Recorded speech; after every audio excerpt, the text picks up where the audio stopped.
সকলকে স্বাগত high news নেটওয়ার্কের হাই টক অনুষ্ঠানে আপনাদের সঙ্গে রয়েছে আমি শান্তম চক্রবর্তী। এটি ঘটনাবহুল দিন আবারও, কারণ সামনেই লোকসভা নির্বাচন, আর তাই প্রত্যেকটা দিনই একটু ঘটনাবহুল হবে রাজনৈতিক দিক থেকে। একদিকে যেমন আজকে বিকেল 4টের সময় মমতা বন্দ্যোপাধ্যায় একটি সাংবাদিক বৈঠক করলেন নবান্ন সভাঘর থেকে, এবং সেখানে রাজ্যের যে মূল ভাষাটি, প্রধান ভাষা বাংলা, পশ্চিমবঙ্গের প্রধান ভাষা বাংলা, আর সেই বাংলা কেন ধ্রুপদী ভাষার স্বীকৃতি পাবে না সেই নিয়ে তিনি সওয়াল করেন, এবং সেই সঙ্গে সঙ্গে তিনি এও জানিয়েছেন যে কেন্দ্রকে তিনি চিঠি লিখেও জানিয়েছেন এই বিষয়টি, এবং বিভিন্ন প্রদেশের যে সমস্ত প্রধান ভাষাগুলি সেই ভাষাগুলি স্বীকৃতি পেয়েছে, কিন্তু বাংলা এখনো ধ্রুপদী ভাষার স্বীকৃতি পায়নি। যদিও 2500 বছর ধরে তার দীর্ঘ বিবর্তনের সময় সেই ইতিহাসকে তুলে ধরে আজ রাজ্যের মুখ্যমন্ত্রী সেই বিষয়ে যেমন বলেছেন, সেই সঙ্গে সঙ্গে সাংবাদিকদের প্রশ্নের উত্তরও দিয়েছেন। তবে সাংবাদিকদের প্রশ্নের উত্তরে যেমন শেখ শাহজাহান সম্পর্কে তিনি কোনো মন্তব্য করতে চাননি, কোনো বক্তব্য রাখতে চাননি, কারণ সেটি বিচারাধীন বিষয়, সাবজুডিস তদন্ত চলছে, আর সেই নিয়ে তিনি কোনো মন্তব্য যেমন করতে চাননি, সেই সঙ্গে সঙ্গে বিচারপতি অভিজিৎ গঙ্গোপাধ্যায়ের মন্তব্য সম্পর্কেও তিনি মন্তব্য করতে চাননি কোনো পাল্টা। তার কারণ তিনি বলেছেন, আমি আমার লক্ষণ রেখা জানি।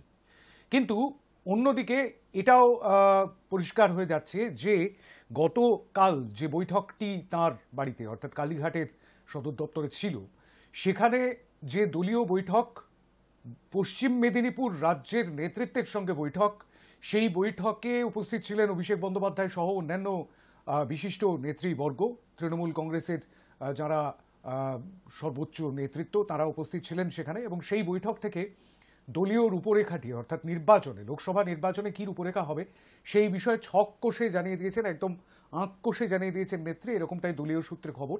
এবং সেই সঙ্গে সঙ্গে কড়া বার্তাও দিয়েছেন যে দলের মধ্যে কোনো অনৈক্য যেন না থাকে, সবাই মিলে একসঙ্গে কাজ করতে হবে। সম্প্রতি নবীন প্রবীণ বিতর্ক মাথাচাড়া দিয়েছিল, এবং সেই বিতর্কর রেশ এখনো পর্যন্ত রয়েছে তৃণমূল কংগ্রেসের অভ্যন্তরে, এরকমটাই অন্তত সংবাদ মাধ্যমের ধারণা। আর সেই জায়গা থেকে সেই বিষয়ে পরিষ্কার স্পষ্ট কড়া বার্তা দিয়েছেন নেত্রী, এবং সেই সঙ্গে সঙ্গে তৃণমূল সুপ্রিমো দলের কারা প্রার্থী হতে পারেন তারও একটা আজেমুজে হিসাব কিন্তু পরিষ্কার হয়ে আসছে। যেমন দীপক অধিকারী অর্থাৎ দেব, তিনি ঘাটালে প্রার্থী হবেন এরকমটাই চাইছেন তৃণমূল সুপ্রিমো। আর কারা প্রার্থী হবেন সে বিষয়ে তো এখনই বলবার কোনো সময় আসেনি, 42টি কেন্দ্রের প্রার্থী তালিকা বেরোলে বোঝা যাবে ঠিক কি হতে চলেছে। তবে দলের অভ্যন্তরে দীর্ঘদিন ধরে আরও একটি জল্পনা তৈরি হচ্ছে। দীর্ঘদিন ধরে তৃণমূল সুপ্রিমো অর্থাৎ তৃণমূল কংগ্রেসের রাশ কার হাতে, নবজোয়ার যাত্রায় অভিষেক বন্দ্যোপাধ্যায় বেরোনোর পর থেকে একটা জল্পনা তাই নিয়েও তৈরি হয়ে যাচ্ছে। মমতা বন্দ্যোপাধ্যায়ের পর কি অভিষেক বন্দ্যোপাধ্যায় দায়িত্ব নিতে চলেছেন তৃণমূল কংগ্রেসের, সেটা কিন্তু এই মুহূর্তে পরিষ্কার নয়, এই মুহূর্তে সেটা বলাও যাবে না, এই মুহূর্তে সেই জল্পনাটাও মনে হয় অনর্থক। তার কারণ মমতা বন্দ্যোপাধ্যায় লোকসভা নির্বাচনের আগে দলের রাশ তুলে নিয়েছেন নিজের হাতেই, নেতৃবৃন্দের কাছে তার বার্তাটা তিনি নিজেই সরাসরি পৌঁছে দিচ্ছেন। অতএব দলের রাশ তার হাতেই, এরকমটাই মনে হচ্ছে। পরিবর্তিত তৃণমূল বলে যে জল্পনা, যে রবটি উঠেছিল, সেই রবটি এই মুহূর্তে তাহলে কি অবাস্তব? এই প্রশ্নটা অবশ্যই রাখবো। আর আমাদের সঙ্গে যারা যোগ দেবেন আজকের আলোচনায়, আরও বেশ কিছু বিষয় আসবে এই তৃণমূল কংগ্রেস অর্থাৎ রাজ্যের শাসক দল সম্পর্কে, সেই বিষয়ে অবশ্যই তাদের সঙ্গে আলোচনা করব। আমাদের সঙ্গে যারা যোগ দিচ্ছেন তাদের সঙ্গে আলাপ করিয়ে দিয়ে আমাদের সঙ্গে রয়েছেন রাজনৈতিক বিশ্লেষক, 3 জন রাজনৈতিক বিশ্লেষক আমাদের সঙ্গে রয়েছেন ভাস্কর সিংহ রায়, রাজনৈতিক বিশ্লেষক, স্বাগত জানাই আপনাকে। রাজনৈতিক বিশ্লেষক জয়দেব ঘর, স্বাগত জানাই আপনাকে।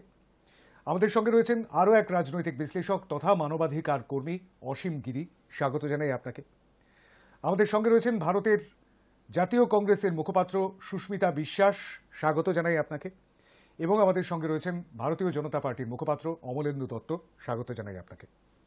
আমি সকলকে স্বাগত জানিয়ে শুরু করলাম। 2 মিনিটের আনইন্টারাপ্টেড পর্বে যাব, তবে তার আগে একটুখানি একটা ছোট্ট প্রতিবেদন রয়েছে, সেই প্রতিবেদনটি একটুখানি দেখে নেব। দেখে নিয়ে মোটামুটিভাবে একটা রূপরেখা পাওয়া যাবে যে আমাদের আলোচনাটা ঠিক কোন পথে আজকে যেতেই চলেছে। দেখে নেব। লোকসভা নির্বাচন প্রায় ঘাড়ের কাছে নিঃশ্বাস ফেলছে, তার আগে দলের রাশ নিজের হাতেই নিচ্ছেন তৃণমূল সুপ্রিমো। সম্প্রতি বিধানসভার শীতকালীন অধিবেশনের অবসরে বিধানসভা ভবনে মমতা বন্দ্যোপাধ্যায় নিজের ঘরে বিভিন্ন জেলা সংগঠনের নেতাদের সঙ্গে বৈঠক ও সাক্ষাতের পর সেই ইঙ্গিত মিলেছিল। তারপরে বিভিন্ন জেলার নেতৃত্বকে ডেকে তৃণমূলের সর্বোচ্চ নেত্রী বৈঠক করে দলের দিশা ঠিক করে দেওয়া শুরু করেছেন। বুধবার পশ্চিম মেদিনীপুর জেলা তৃণমূল নেতৃত্বের সঙ্গে বৈঠকে সে কথা স্পষ্ট করে দিয়েছেন মমতা। বৈঠকে অন্যান্য নেতৃত্বের সঙ্গে ছিলেন অভিষেক বন্দ্যোপাধ্যায়ও। দলীয় সূত্রে খবর, তাঁর বার্তা থেকে স্পষ্ট, লোকসভার মেগা লড়াইয়ের আগে তিনি দলে কোনো অনৈক্য বা পরস্পর বিরোধী বিবৃতির লড়াই দেখতে বা শুনতে চাইছেন না। শুক্রবার মুর্শিদাবাদ জেলার তৃণমূলের শীর্ষ নেতাদের নিয়ে বৈঠকে বসবেন মমতা। এরপর ধাপে ধাপে সব জেলা সংগঠনকে কালীঘাটের বাসভবনে এসে দলনেত্রীর ডাকা বৈঠকে যোগ দিতে হবে। ঘটনার প্রবাহ বলছে, কয়েক মাস আগে পর্যন্ত তৃণমূলের ব্লক, জেলা তথা রাজ্য নেতাদের বৈঠকের জন্য তলব করা হতো ক্যামাক স্ট্রিটে অভিষেক বন্দ্যোপাধ্যায়ের দপ্তরে, কিন্তু সেই নেতাদের অভিমুখ আবার কালীঘাটমুখী হতে শুরু করেছে। দলীয় সংগঠনে মমতা বন্দ্যোপাধ্যায়ের রাশ যে শক্ত হতে চলেছে তা স্পষ্ট হয়েছিল গত 23 নভেম্বর নেতাজি ইন্ডোর স্টেডিয়ামে আয়োজিত তৃণমূলের কর্মী সভায়। সেই বৈঠকে যোগ দেননি অভিষেক, তবে কয়েক মিনিটের জন্য ভার্চুয়াল উপস্থিতি ছিল তার। যদিও দলের সুপ্রিমো মমতা স্বয়ং জানিয়েছিলেন চোখের সমস্যার কারণে অভিষেককে চিকিৎসকের কাছে যেতে হবে, তাই তিনি ওই বৈঠকে সশরীরে উপস্থিত হতে পারেননি। সেই বৈঠকে দলনেত্রী সম্প্রতি শুরু হওয়া নবীন প্রবীণ বিতর্ক নিয়ে পরিষ্কার ইঙ্গিত দিয়েছিলেন দমদমের সাংসদ সৌগত রায়ের কথা উল্লেখ করে, যা অভিষেকের বয়স নীতির বিপরীত বলেই মনে করেন রাজনৈতিক মহলের একাংশ। তারপরেও অভিষেক নবীন প্রবীণ বিতর্কে মুখ খুলেছেন, যদিও সব সময়ই তিনি বলেছেন দলের সর্বোচ্চ নেত্রী মমতা বন্দ্যোপাধ্যায় তিনি যেমন বলবেন সেই পথেই দল চলবে। কিন্তু অভিষেক শিবিরের বিভিন্ন নেতা বিবিধ বিবৃতি দিতে থাকেন, যাতে পরিস্থিতি আরও জটিল হতে থাকে। রাজভবনের সামনে ধর্ণা তুলে নেওয়া নিয়েও জল্পনা ছড়ায় দলের অন্দরে। গত বছরের একেবারে শেষে অভিষেকের সঙ্গে তার ঘনিষ্ঠ নেতাদের বৈঠকের পরে এই খবরও ছড়িয়ে পড়ে যে দলের সেনাপতি বলেছেন তিনি নিজেকে নিজের লোকসভা কেন্দ্র ডায়মন্ড হারবারের মধ্যেই সীমাবদ্ধ রাখতে চান, জানিয়ে নতুন করে দলের অন্দরে জটিলতা তৈরি হয়েছে বলেও খবর। তবে বুধবার মমতার কালীঘাটের বাড়িতে দলীয় বৈঠকে অভিষেক যোগ দেওয়ায় শৈত্য আপাতত খানিকটা হলেও কেটেছে বলে দলের একাংশের আশা। কিন্তু তারাও অদূর ভবিষ্যতের দিকে তাকিয়ে রয়েছেন। রাজ্যের 42টি লোকসভায় প্রার্থী হবেন কারা, তাতে কি সুপ্রিমোই শেষ কথা বলবেন? দলের অন্দরমহলে বর্তমানে ঘুরপাক খাচ্ছে সেই প্রশ্নই। Hi News Network. প্রশ্ন অনেক, এবং সেই সমস্ত প্রশ্নগুলোর উত্তর আমরা খোঁজবার চেষ্টা করব। অন্যদিকে ভারতীয় জনতা পার্টি যারা প্রবল প্রতিপক্ষ, তারা ইতিমধ্যে তাদের নিজেদের ঘর সাজাতে আরম্ভ করে দিয়েছে। সামনেই তাদের 22 তারিখে অর্থাৎ 22শে জানুয়ারি অযোধ্যায় রাম মন্দির উদ্বোধনের কথা আছে, দ্বারোদ্ঘাটনের কথা আছে প্রধানমন্ত্রী, এবং সেই উপলক্ষে তারা বিভিন্ন কর্মসূচি ইতিমধ্যেই পালন করতে শুরু করে দিয়েছেন। এবং সেই সঙ্গে সঙ্গে এ রাজ্যে যে গঙ্গাসাগর মেলা রয়েছে, সেই গঙ্গাসাগর উপলক্ষেও তারা নানান রকম কর্মসূচি পালন করছেন। গতকালও আমরা দেখলাম দলের রাজ্য সভাপতি অর্থাৎ বিজেপির রাজ্য সভাপতি গঙ্গাসাগরে গিয়ে স্নান করলেন। কিন্তু বিষয়টা হচ্ছে এরকমটাই যে শুধুমাত্র তৃণমূল কংগ্রেস বা বিজেপি নয়, সেই সঙ্গে সঙ্গে তৃণমূল কংগ্রেস যে জোটের সদস্য অর্থাৎ INDIA বিজেপি বিরোধী সেই জোট, সেই সম্পর্কেও কিন্তু বার্তা দিয়েছেন মমতা বন্দ্যোপাধ্যায়। সেই কথায় পরে আসবো, তবে তার আগে আসতে হবে এই প্রসঙ্গে যে দলের রাশ কি তাহলে নেত্রী নিজের হাতেই রাখছেন।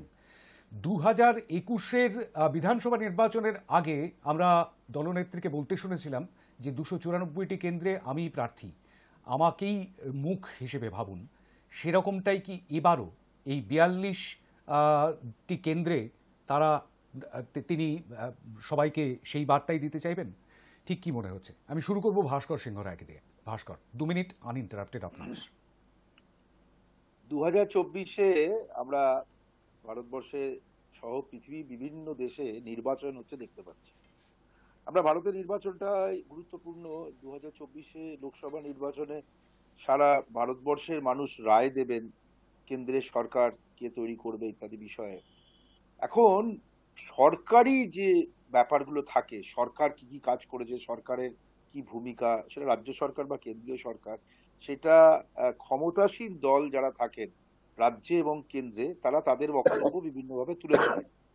এবং এই বিভিন্ন বক্তব্য তুলে ধরার ক্ষেত্রে একটি দলের কথা আসে, কারণ দলীয় শাসনেই কিন্তু সরকার প্রতিষ্ঠিত হয়। সেই দলীয় শাসনে যে সরকার প্রতিষ্ঠিত হয়, আমাদের রাজ্যের রাজ্য সরকার যিনি প্রধান, মানে সরকারিভাবে তিনি মুখ্যমন্ত্রী, এই মুখ্যমন্ত্রীকে মানুষ দেখে, তার মাধ্যমেই মানুষ সরকারের বিভিন্ন সুযোগ সুবিধা বা বিভিন্ন রকম তাদের আশা, বিভিন্ন বক্তব্য, বিভিন্ন অভিযোগ সেগুলো দায়ের করেন। এবং যাকে দেখে নির্বাচনে তারা ভোট দিয়েছিলেন সেই শাসক দলের সেই নেত্রী সামনে আসবেন, তাকেই তিনি যে মূল প্রার্থীদের যে দলনেত্রী, তিনি যে প্রধান, সেটা তো না বলার মানে কিছু নেই, সেটা তো সকলে জানে। এখন বিষয়টা হলো যে দলীয় বিষয়গুলোর মধ্যে অনেক রকমের সমীকরণ থাকে। কোনো কোনো সময় মনে হতে পারে যে এই সমীকরণগুলো বদলাচ্ছে, কারুর গুরুত্ব বাড়ছে, কারুর গুরুত্ব কমছে। এই ভাঙা গড়া বিষয়টা কিন্তু দলীয় গঠনতন্ত্রের মধ্যে নিরন্তর ঘটে থাকে। যেটা যাদের ঘটে না সে দল বা মানে চলমান প্রক্রিয়ার মধ্যে থাকে না, সেই দলের কথা আমি বলতে পারবো না। কিন্তু যারা শাসকের বা শাসন ক্ষমতা লাভ করেন, মানুষের অধিক মানুষের সঙ্গে আশীর্বাদ পান বা বা তাদের নির্বাচিত করেন, সেই সমস্ত দলগুলো যারা সংসদীয় রাজনীতির মধ্যে থাকেন, তারা এগুলো করে থাকেন। সুতরাং এই যে লোকসভা নির্বাচনের আগে এই দলীয় পরিকাঠামোর সমীকরণ এবং দলনেত্রী কি সব জায়গায় প্রার্থী কিনা, এই প্রশ্নটা উত্তর কিন্তু সকলেই জানেন।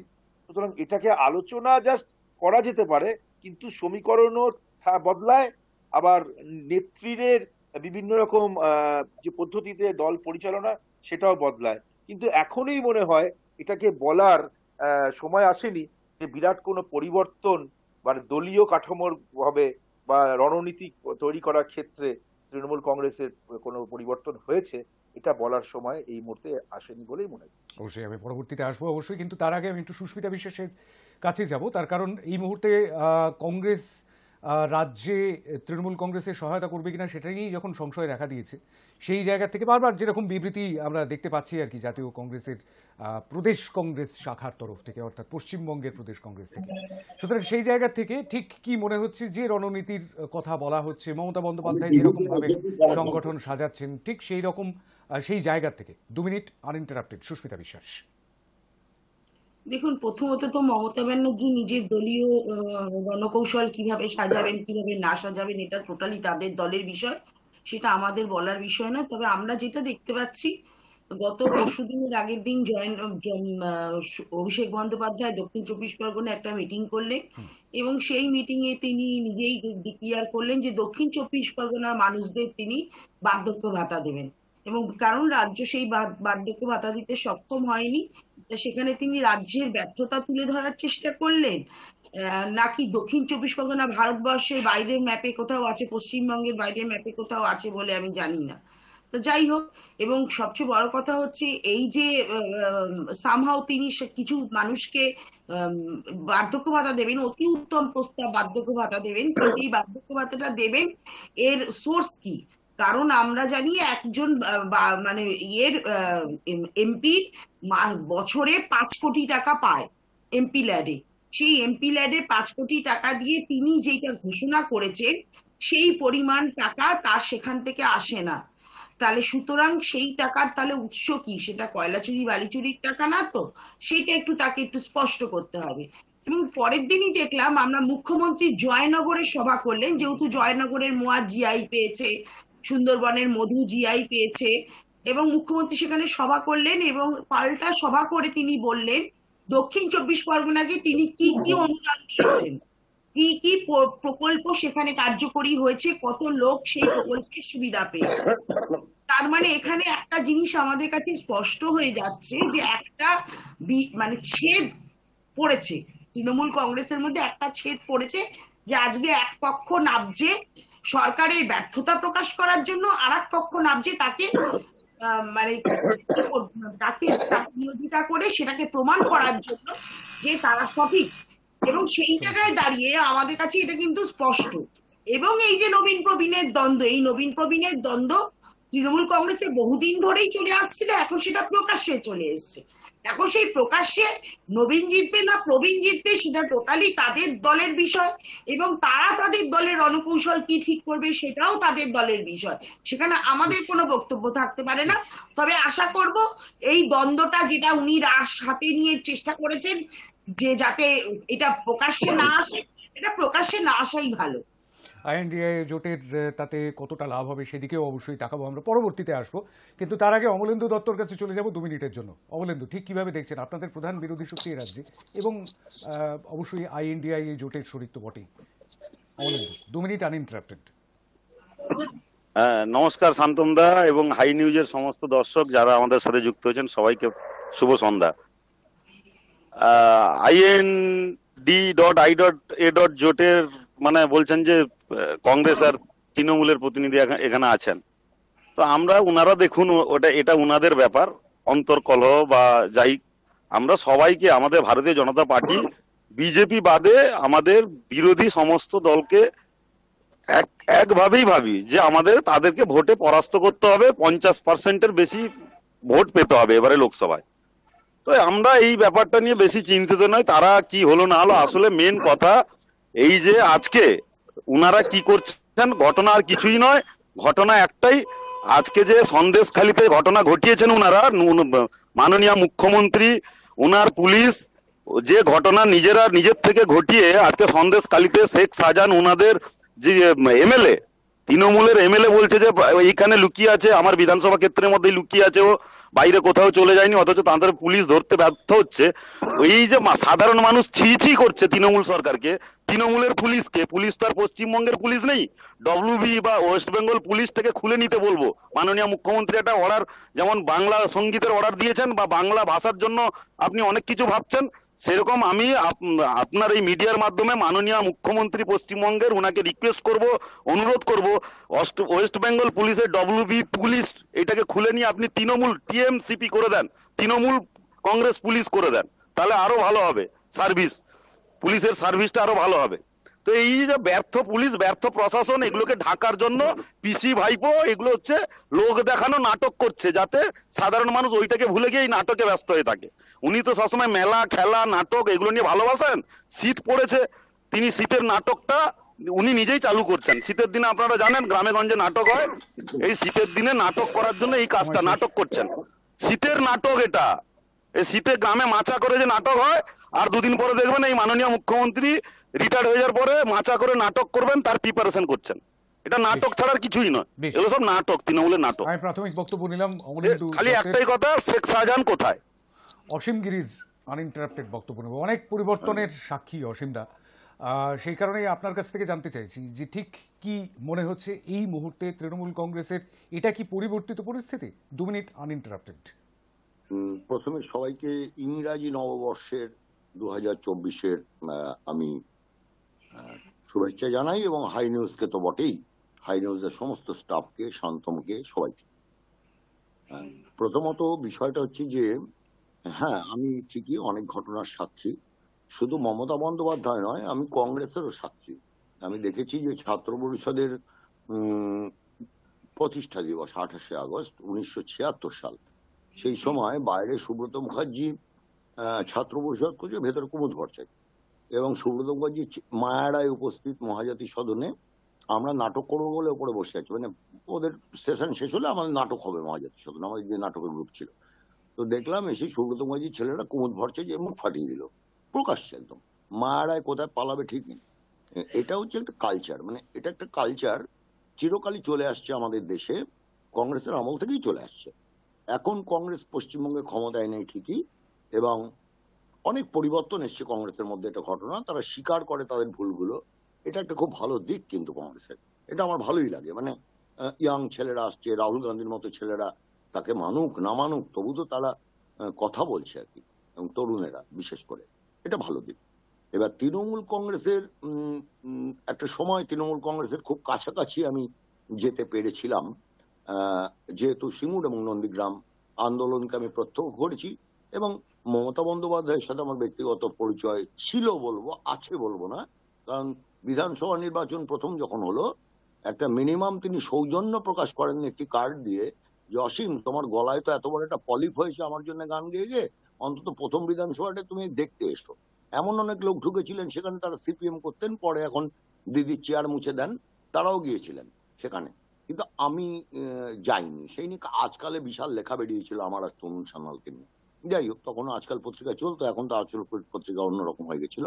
এনিও, তো যাই হোক, হ্যাঁ, আমি মুখ্যমন্ত্রী হওয়ার আগের তৃণমূলকে একভাবে দেখেছি, কালো কুলো সাধারণ মানুষ যারা তৃণমূলের নেতৃত্বে লড়ছে। আর আজকের তৃণমূল কংগ্রেস, যেভাবে আমি কংগ্রেসের কথা বললাম ঠিক আছে, এভাবে তৃণমূল কংগ্রেসের কথা বলি, যে তৃণমূল কংগ্রেস আগের যে লোকগুলো সাধারণ মানুষ যারা ছিলেন একদম কর্মী, আহ, তারা কিন্তু আজ আমি তাদের মুখগুলো দেখি না। আর মানে আমার চেনা মুখ খুঁজি আমি, যে সে কি আছে, সে কি আছে, সে কি আছে, নেই, কিন্তু নেই। তারা ব্যাকফুটে চলে গেছে। নতুন নতুন অনেকে আছে যারা চেনেই না, আমাদের কাউকে চেনেও না, কিছুই না, জানেও না। আমাদের চেনা বাদ দিলাম, এমনকি নেতাদেরও চেনে না। তো বিষয়টা এই জায়গায়। 2 নম্বর হচ্ছে, কমিউনিস্ট পার্টিতে এটা চলে যে ওপেনলি কিছু বলা চলে না, এটা কমিউনিস্ট পার্টিতে চলে। কমিউনিস্ট পার্টি একটা রেজিমেন্টেড পার্টি থাকে। যেমন বিজেপির এখানে যিনি বসে আছেন তিনি জানেন যে বিজেপির ভেতরে যে দ্বন্দ্ব, সেটা খুব পরিষ্কারভাবে প্রকাশ্যে চলে আসবে না। কেন লালকৃষ্ণ আদবানি এবং অটল বিহারী বাজপেয়ীর লাইন অন্যরকম এবং মোদির লাইন আলাদা রকম, এটা কিন্তু প্রকাশ্যে আসবে না কখন। এটা রাজনৈতিক কর্মীরা বুঝে নেবে। ঠিক তেমনি তৃণমূল কংগ্রেসে কিন্তু যে কালচারটা, মানে প্র্যাকটিক্যালি তৃণমূল কংগ্রেস তো কংগ্রেসেরই একটা কালচারকে বহন করে। এবং আমি বলবো সিদ্ধার্থ শঙ্কর রায় তার কিছুটা আদর্শ মেনেই মমতা বন্দ্যোপাধ্যায় চলেন আর কি। ফলে তৃণমূল কংগ্রেসের মধ্যে আমরা দেখিতে পাই যে বিভিন্ন মিডিয়ায় বিভিন্ন জায়গায় সবসময় দেখতে পাই যে সত্যি সত্যি প্রবীণ মানুষেরা নবীন মানুষদের বিরুদ্ধে কিছু কথা বলেন, আবার নবীন মানুষেরাও কিছু কথা প্রবীণ মানুষদের সম্পর্কে বলেন। এই ওপেন একটা ব্যাপার কিন্তু, ফাইট কিন্তু চলে। এটা এই ধরনের পার্টিতে কিন্তু চলে। এটা কিন্তু খুব অন্যায় কিছু না। এই ধরনের পার্টি মানে দক্ষিণপন্থী পার্টিগুলোকে এগুলো কিন্তু চলে থাকে। এইটা অন্যায় কিছু না। আমি বরং একটা ভালো দিক বলবো মমতা বন্দ্যোপাধ্যায়ের, যে তিনি বাংলা ভাষাকে ধ্রুপদী ভাষার স্বীকৃতি চেয়েছেন। এগুলো কিন্তু স্টান্ট নয়, এটা কিন্তু স্টান্ট নয়, এটা স্টান্ট নয়। একদম শুরুতেই সেই বিষয়টা সত্যিই উনি ভালোবাসেন, ঠিক ঠিক উনি সত্যিই ভালোবাসেন। আমি অসীমদার কথা, আমি অনেক প্রমাণ আছে, রাইট, আমি অসীমদার কথার সূত্র ধরে বলবো। সেই বিষয়টাতে আমরা অবশ্যই পরে আসবো। সেটা হচ্ছে মুখপাত্র। সেই মুখপাত্রদের তালিকাতেও বোধহয় বদল হতে চলেছে। সেই বিষয়ে আমরা পরে আসবো, কিন্তু তার আগে আমি একটু জয়দেব ঘরের কাছে 2 মিনিট আনইন্টারাপ্টেড শুনতে চাইবো। জয়দেব ঘর, আনইন্টারাপ্টেড 2 মিনিট। নদীতে জোয়ার ভাটা আবহমান কাল ধরে হয়ে আসছে। জোয়ার ভাটা হওয়ার সঙ্গে সঙ্গে মাঝি নৌকা যারা নদীতে জীবনযাপন করে তাদের বিশেষ কিছু হেলদোল হয় না। সেরকম যে কোনো একটি রাজনৈতিক দলে এই উত্তরণ অবতরণ বা প্রবহমান কাল ধরে যে জিনিসটা চলে এসছে, যে রিপ্লেসমেন্টস অফ দ্য ট্যালেন্ট, তো সেটা চলবে। সেটা কংগ্রেসেও চলে। উত্তরপ্রদেশের যখন আমরা দেখলাম বিধানসভা নির্বাচন হবে, প্রিয়াঙ্কা বাড্রা গান্ধী কামান সামলালেন, কারণ তখন কিন্তু রাহুল গান্ধীকে এগিয়ে দেওয়া হয়নি। আবার যখন পশ্চিমবঙ্গে নির্বাচন হলো তখন দেখলাম অমিত শাহ তার ব্যাটন সামলালেন, নরেন্দ্র মোদী সামলালেন না। এবং যতবার নরেন্দ্র মোদীর থেকে বেশি অমিত শাহ বাংলায় এলেন এবং বাংলার নির্বাচন অমিত শাহই পরিচালনা করেছে, এটা সর্বজন বিদিত। তাহলে কি অমিত শাহ ভার্সেস নরেন্দ্র মোদী হয়ে গেছে, না রাহুল গান্ধী ভার্সেস প্রিয়াঙ্কা গান্ধী হয়ে গেছে?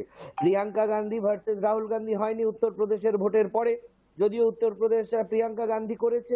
আবার পশ্চিমবঙ্গ যেখানে অমিত শাহ করেছে সেখানেও ভার্সেস হয়নি নরেন্দ্র মোদী ভার্সেস অমিত শাহ। কিন্তু আসলে কথা হচ্ছে যে এই তৃণমূল কংগ্রেসে দুটোই এত ট্যালেন্টেড যে বিরোধীরা নাকানি চোবানি খাচ্ছে যে মমতা বন্দ্যোপাধ্যায় হলে কি সোজা হবে হারানো, নাকি অভিষেক বন্দ্যোপাধ্যায় হলে সোজা হবে?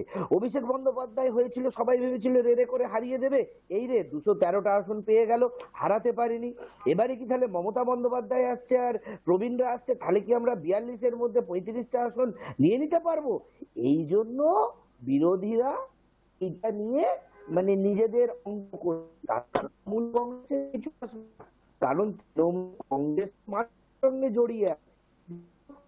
আপনি ভেবে দেখুন, লক্ষ্মীর ভান্ডার থেকে কন্যাশ্রী থেকে স্বাস্থ্যসাথী, আজকে সবুজ সাথী থেকে শুরু করে সমব্যাথী, এগুলোর জন্য তৃণমূল কংগ্রেসকে মানুষ ভালোবাসে। মানুষ তৃণমূল কংগ্রেসকে ভালোবাসে তার পথশ্রীর জন্য, উচ্চশ্রীর জন্য, যুবশ্রীর জন্য। তো এগুলোকে বিরোধীরা কাউন্টার করবার রাস্তা খুঁজে পাচ্ছে না। খালি কোথায় অভিষেক বন্দ্যোপাধ্যায় না মমতা বন্দ্যোপাধ্যায়, অভিষেক বন্দ্যোপাধ্যায় মমতা বন্দ্যোপাধ্যায় দ্বন্দ্ব লাগলো, অভিষেক বন্দ্যোপাধ্যায় একনাথ শিন্ডে হবে, এই নিয়ে বিরোধীরা সময় খরচা করছে। আর রাজনীতির পরতে পরতে মানুষ জনগণের মধ্যে তৃণমূল কংগ্রেস আরো আরো আরো গভীরে প্রবেশ করছে। যার জন্য কংগ্রেসের দরকার ন্যায় জোড়ো যাত্রাতে কি করে মানুষের সঙ্গে সরাসরি জনসংযোগ করা যাবে তাইতে কনসেন্ট্রেট করা, এবং বিজেপিরও উচিত যে যদি তারা আগামী দিনে 35টা আসন চায় তাহলে বাংলার মানুষের মনকে বোঝা, বাংলার মানুষ কিন্তু রাম মন্দিরের ছেড়েতে ভিজবে না, এটা কিন্তু বিজেপির বুঝে নেওয়া উচিত। বেশ, কারণ ভারতবর্ষের 4 জন শঙ্করাচার্য কিন্তু রাম মন্দিরের উদ্বোধনে যাচ্ছে না। তাই জন্য বাংলার মানুষও কিন্তু বুঝে গেছে যে এই রাম মন্দির উদ্বোধন শুধুই পলিটিক্যাল গেমিক এবং স্টান্ট। তাই বিজেপিরও উচিত বাংলার মানুষের, বাংলার মননকে জেনে বাংলার মানুষের মন জেতায় সময় নিবেশ করা, নাকি মমতা অভিষেক কি হবে এই নিয়ে চর্চা করা। বেশ, বেশ, বেশ।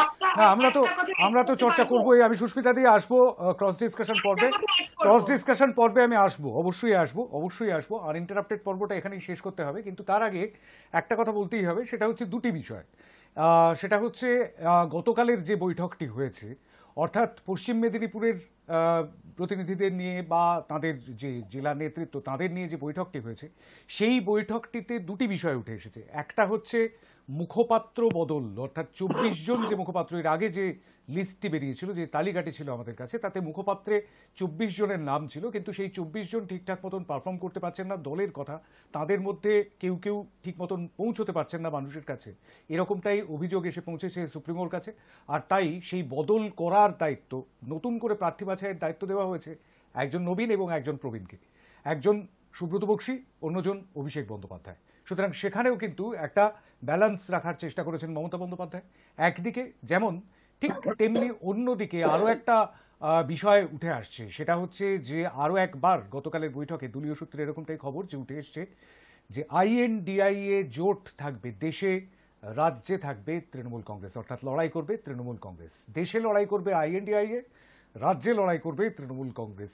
সেই বার্তাটিও কিন্তু উঠে এসেছে মমতা বন্দ্যোপাধ্যায়ের গতকালের বৈঠকে। এইসব বিষয় নিয়ে আসবো ক্রস ডিসকাশনে, একটা ছোট্ট বিরতির পর। সঙ্গে থাকবেন।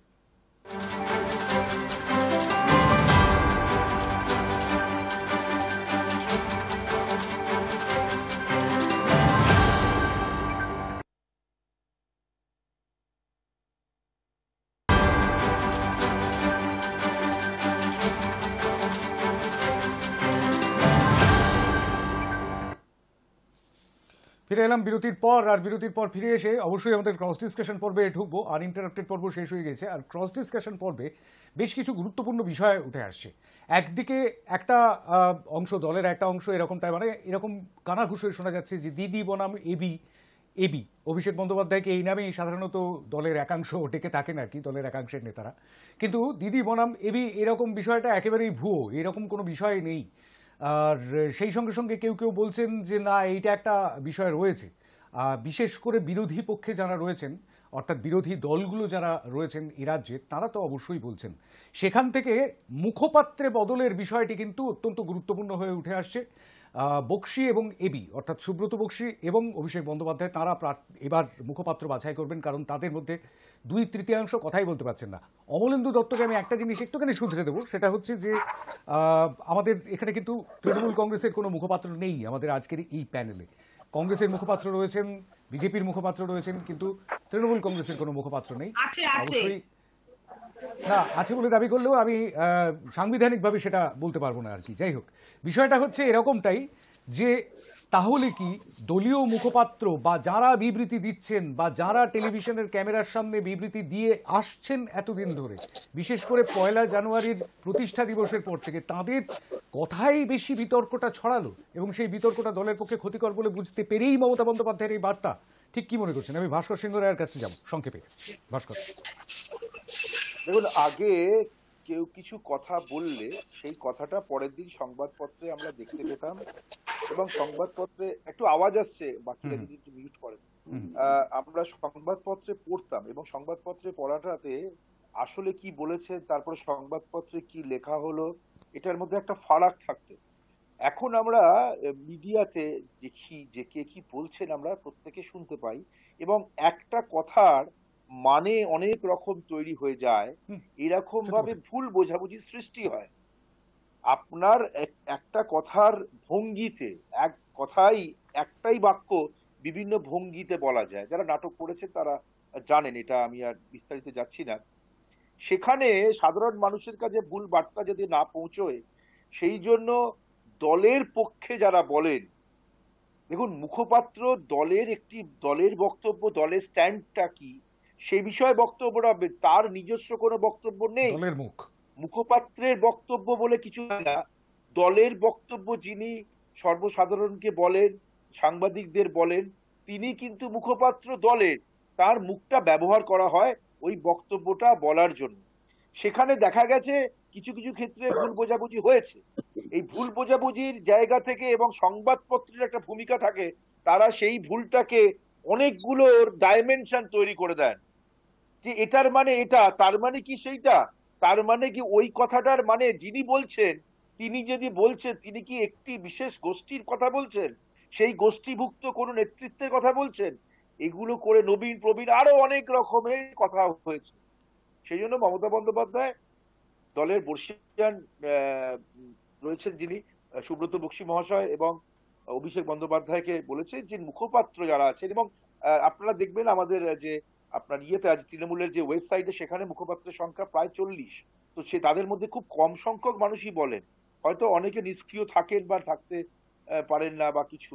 তো সেটাকে একটা নতুন ভাবে তৈরি করতে মানুষের মধ্যে এই নির্বাচন প্রাককালে কোন রকম ভুল বার্তা যেমন না হয়। যেমন আমি আপনাকে বলছি, কংগ্রেসের সঙ্গে জোট হবে কি হবে না সে নিয়ে বিভিন্ন সময় কংগ্রেসের পক্ষ থেকে বিভিন্ন রকম বললেন। একজন তো সাংসদ বললেন যে 2টো সিট দিয়ে দিয়েছেন, হয়ে গেছে জোট, তারপরে তাকে আবার সংশোধিত করা হলো। এই ধরনের বক্তব্যে অনেক রকম মানে দাঁড়ায়। তো সেখানে যিনি বলেছিলেন ওই ডালু বাবু, তিনিও কিন্তু খুব একটা বর্ষিয়ান লোক, বর্ষিয়ান বহুদিনের রাজনীতি, তিনি হয়তো কোনো একটা কারণে বলেছিলেন যে 2টো সিট দিয়ে দিয়েছে মমতা, আমরা খুশি বা আরো কিছু, তারপরে জানা গেল সেটা হয়নি। তো এখন যেহেতু আমরা প্রতি এবং তার ঠিক পরে পরেই ভাস্কর আপনার মনে থাকতে পারে, তার পরে পরেই তৃণমূল কংগ্রেসের মুখপাত্র কুণাল ঘোষ এবং প্রদেশ কংগ্রেস সভাপতি অধীর চৌধুরী, তারা দুজনেই বলেছিলেন যে না, আমাদের কাছে এরকম কোনো বার্তা পৌঁছয়নি। হ্যাঁ, এই তো বলছি যে এরকম বার্তা পৌঁছয়নি। এখন যেহেতু প্রতি মুহূর্তে আমরা খবর দেখি, খবর শুনি না, রাইট, আপনি এই যে খবর দেখা, ভাব ভঙ্গি, তার বাচন ভঙ্গি সবটা দেখে তারপরে বিশ্লেষণ করা হয়। সংবাদপত্রের উইদিন ইনভার্টেড কমা কোনো বক্তব্য পড়ে বিশ্লেষণ করার থেকে একদম সরাসরি তার বক্তব্যটা শুনে বিশ্লেষণ করা, দেখে বিশ্লেষণ করা যে বিষয়টাতে, তার জন্য অনেক সতর্ক হওয়া প্রয়োজন। সেই সতর্কতার জন্যই আমার মনে হয় তৃণমূলের শীর্ষ নেতৃত্ব ঠিক করেছেন যে এইগুলোকে আরো নিয়ন্ত্রণের মধ্যে দিয়ে নিয়ে আরো স্ট্রিমলাইন করার। আমার মনে পড়ে যাচ্ছে, আমার তখন সাংবাদিকতার বয়স নিতান্তই তরুণ। সেই সময় রাজ্যের মুখ্যমন্ত্রী জ্যোতি বসু, এবং সেই সময় জ্যোতি বসু একবার মহাকরণের অলিন্দে হাঁটতে হাঁটতে সাংবাদিকদের মুখোমুখি হয়েছিলেন। খুব কম সময়ের জন্যই তো তিনি সাংবাদিকদের সামনে দাঁড়াতেন। তো সেই সময়টাতে রোটান্ডার সামনেটায়, সেখানটায় দাঁড়িয়েছেন এবং দাঁড়িয়ে সাংবাদিকদের বললেন যে আপনারা বড্ড মুখে কথা বসান। অর্থাৎ সংবাদপত্রের যে সাংবাদিকরা, সেই সময় সংবাদপত্র ছিল কিন্তু সংবাদ মাধ্যম অর্থাৎ টেলিভিশন বলতে একটি, সেটি দূরদর্শন। তো আপনারা বড্ড মুখে কথা বসান, মুখে কথা বসাবেন না, আপনারা অবশ্য বসান না। একটু ডান দিকে ফিরে স্নেহাশিস সুর ছিলেন সেখানে দাঁড়িয়ে, তাকেই বললেন আপনারা অবশ্য বসান না, আপনারা যা ঠিক তাই দেখান। কিন্তু এখন কি টেলিভিশন সেটা দেখায়? সেটা একটা বড় বিতর্কের অংশ, সেই বিতর্কে যাব না। কিন্তু মুখপাত্রদের খানিকটা সংযত হওয়ার নির্দেশই কি দিয়েছেন মমতা বন্দ্যোপাধ্যায়? আমি এই জায়গাটা থেকে একটুখানি সবার কাছে যাব, সুস্মিতা বিশ্বাসের কাছে যাব 1 মিনিটের জন্য। বিষয়টা হচ্ছে, প্রথমে মুখপাত্রের বিষয় বলি, তাদের দলের কে মুখপাত্র হবে না হবে এটা তাদের দলের অভ্যন্তরীণ বিষয়।